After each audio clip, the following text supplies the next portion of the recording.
നമ്മൾ എത്ര വലിയ അനുഗ്രഹീതരാണ്. അല്ലാഹുവിന്റെ റസൂൽ സല്ലല്ലാഹു അലൈഹി വസല്ലം പറഞ്ഞു, മൻ അസ്ബഹ മിൻകും ആമിനൻ ഫീ സിർബിഹി മുആഫൻ ഫീ ജസദിഹി വഇൻദഹു ഖൂതു യൗമിഹി.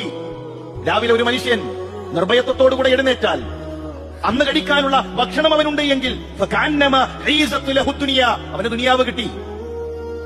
നമുക്ക് കിട്ടിയില്ലേ ദുനിയാവ്? ദുനിയാവിൽ നമുക്ക് കിട്ടേണ്ടത് കിട്ടിയിട്ടുണ്ട്. നമുക്ക് നിർഭയത്വമുണ്ട്. അന്നന്ന് കഴിക്കാനുള്ള ഭക്ഷണം നമുക്കുണ്ട്. നമ്മുടെ മക്കൾ നിർഭയരായി അവർ സ്കൂളിലേക്ക് പോകുന്നു. നമ്മുടെ ഭാര്യമാർ നിർഭയരായി, നമ്മുടെ മാതാപിതാക്കൾ നിർഭയരായി അവരിവിടെ ജീവിക്കുന്നു. ഫലസ്തീനിലെ നമ്മുടെ സഹോദരന്മാരെ നമ്മൾ ചിന്തിക്കുന്നുണ്ടോ? ഭക്ഷണത്തിന് കാത്തു നിൽക്കുന്ന, ആരെങ്കിലും കൊടുത്തയക്കുന്ന, ആരെങ്കിലും കയറ്റി അയക്കുന്ന ഏതെങ്കിലും ഭക്ഷണപ്പൊതികൾ ഞങ്ങളുടെ നാട്ടിലേക്ക് എത്തുന്നുണ്ടോ എന്ന് കൊതിയോടുകൂടെ കാത്തിരിക്കുന്ന നമ്മുടെ സഹോദരന്മാരുടെ കൊച്ചു പൈതലുകളുടെ ചിത്രങ്ങൾ നമ്മൾ കാണുന്നില്ലേ? അത് കണ്ടു കഴിഞ്ഞാൽ ഭക്ഷണം കഴിച്ച് നമ്മൾ പറയുന്ന അൽഹംദുലില്ലാഹ് ഉണ്ടല്ലോ, അത് ഹൃദയത്തിൽ നിന്നായിരിക്കും.